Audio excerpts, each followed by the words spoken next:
ഹരേ ഗുരുവായൂരപ്പാ ശരണം. ഈശ്വരാർപ്പണമായി കർമ്മം അനുഷ്ഠിക്കുന്നതിലൂടെ വിധിയെയും മറികടക്കാം.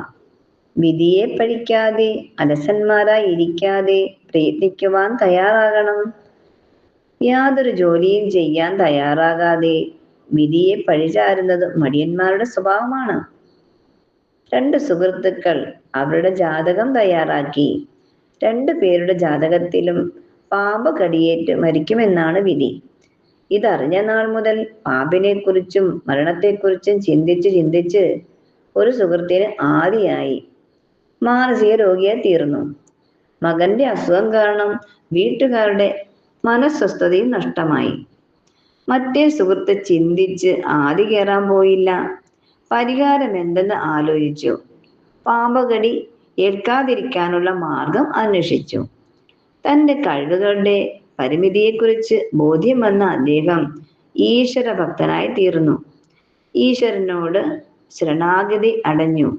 എങ്കിലും ഈശ്വരൻ നൽകിയിരിക്കുന്ന ബുദ്ധിയും ആരോഗ്യവും ഉപയോഗിച്ച് വേണ്ട പ്രയത്നം ചെയ്യുവാൻ ഉറച്ച് പാമ്പ് കടിക്കാതിരിക്കാനുള്ള എല്ലാ കർമ്മങ്ങളും ചെയ്തു.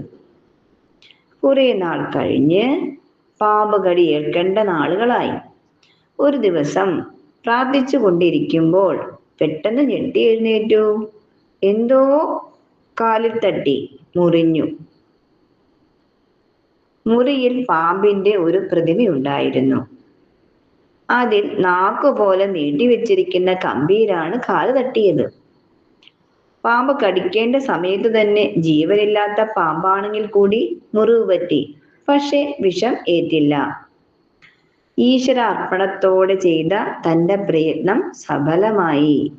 എന്നാൽ മറ്റേ ആളാകട്ടെ പാമ്പ് കടി ഏൽക്കുന്നതിന് മുമ്പ് തന്നെ ആദി കയറി ഒരു ജന്മം മുഴുവൻ നഷ്ടപ്പെടുത്തി.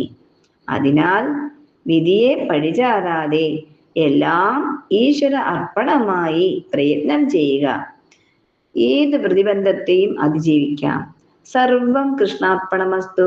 ജയ ജയ ശ്രീ രാധേശ്യാം.